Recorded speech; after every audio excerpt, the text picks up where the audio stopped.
Pela morte do jornalista Roger Bittencourt, chamou atenção para um assunto recorrente. Afinal, a lei é muito branda no caso de crimes de trânsito ou não? Para a família e a comunidade, muitas vezes fica aquele sentimento de impunidade. E no caso do Roger, não foi diferente. A reportagem do Paulo Miller aqui no Balanço.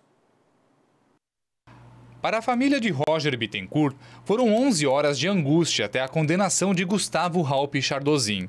Mesmo com a sentença de 7 anos de prisão em regime aberto, a sensação é de que a justiça falhou na punição. A gente acredita que o juiz teve uma oportunidade de dar uma pena maior, né? Foi configurado dolo, o júri que representa a sociedade disse que foi dolo, que foi homicídio, então o juiz podia ter dado uma pena exemplar.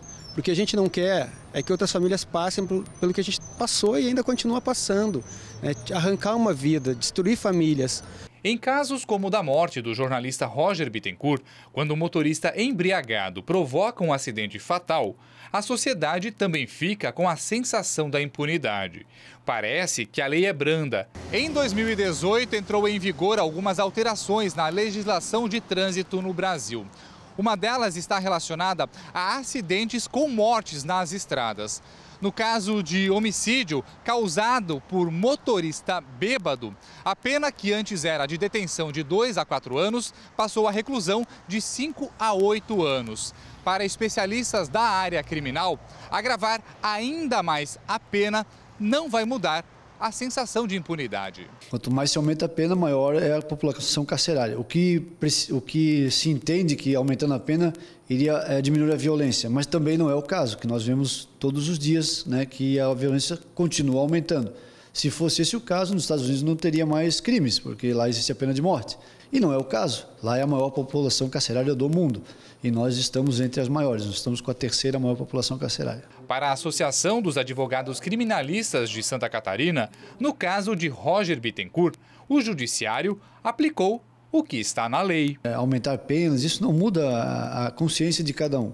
Na verdade, nós temos que fazer um trabalho mais cultural, de educação, para que as pessoas tomem consciência, né, de que se você ingeriu uma bebida alcoólica socialmente, você estava entre amigos, conversando, brincando, numa festa, você pegue um outro meio alternativo para voltar para casa e deixe o seu carro. A defesa de Chardozin vai pedir o embargo da sentença para questionar critérios técnicos da condenação. Como ele foi condenado a 7 anos no regime semiaberto e já cumpriu 1 ano e 4 meses no regime fechado, se ele fosse agora cumprir a pena no regime semiaberto, como foi a sentença, ele deveria cumprir 1 ano e 2 meses e progredir para o aberto. Como ele já cumpriu 1 ano e 4 meses no fechado, num regime mais gravoso do que o próprio comando sentencial, ele não deve agora ser preso mais. Ele já está progredido para o aberto. No que depender da defesa, Gustavo não fica um dia sequer em nenhuma unidade prisional. O Ministério Público não vai recorrer da sentença. Para o irmão de Roger, o comportamento cultural dos motoristas precisa mudar. Mas sem a certeza de uma punição rigorosa, novos casos vão continuar alimentando as estatísticas de acidentes de trânsito no Brasil. A legislação tem que ser uma legislação mais eficaz, né? Arrumar o sistema prisional também e principalmente a educação, as escolas, o exemplo da família. Se tu beber numa festa, pega um táxi, pega um Uber, não bebe e leva teus filhos dentro do carro, porque eles vão repetir o que tu está fazendo. E nós continuamos nesse assunto porque será hoje o comentário dele. Luiz Carlos Prates, boa tarde. Boa tarde, Zanotto. A questão toda é a seguinte. Parte-se do pressuposto de que ninguém pega um automóvel para matar alguém.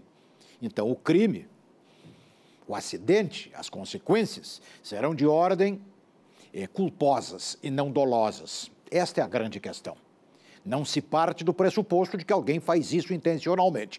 E toda vez que eu trato deste assunto, eu lembro de um delegado que eu entrevistei há muito tempo, num programa de rádio em Porto Alegre, que disse, de um modo irônico, que se você tiver um desafeto e quiser matá-lo, dentro da lei, jogue sobre ele um automóvel. Será um atropelamento, um acidente culposo e não doloso. Claro que era um modo irônico de falar desta questão. Então, o que é que podemos fazer? Se bebeu, não dirija. Quantas vezes todos nós ouvimos isso por dia? O camarada sabe, mas ele diz que se garante, que não tem problema, que ele está sob controle. Entra num carro e provoca um acidente.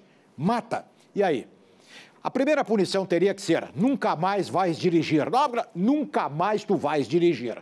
Segunda, isto comprovadamente culpado. O sujeito está comprovadamente culpado do acidente que ele provocou, que não é acidente.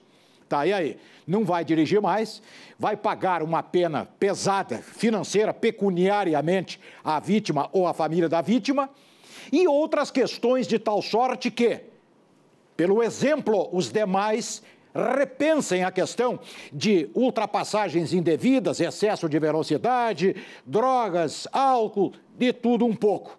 Porque o álcool, a droga, afeta questões de ordem cognitivas, mentais, neurológicas. Uma das primeiras reações e consequências é um distúrbio na percepção espaço-tempo. Ora, um cara que está dirigindo, ele é regido por esta matemática do espaço-tempo. Fica perturbada esta forma de reagir diante do espaço-tempo. Bom, e aí? Enfim, vai mudar? Claro que não. Porque muitos filhos de doutores bacanas, doutores com anel de rubi no dedo, eu estou sendo claro, entram bêbados no automóvel, provocam desordens e não acontece nada. Por quê? Porque se parte de que foi algo culposo e não doloso. Mas a partir daí também muita gente pode. Ah, é? Então tá. Então eu vou fazer justiça andando pelo acostamento da justiça. E aí? E se a família reagir? O que é que vão dizer? Aí foi doloso. No meu galpão. A justiça se faz andando pelo acostamento da justiça. Safados ordinários e sem vergonhas, bandidos do trânsito.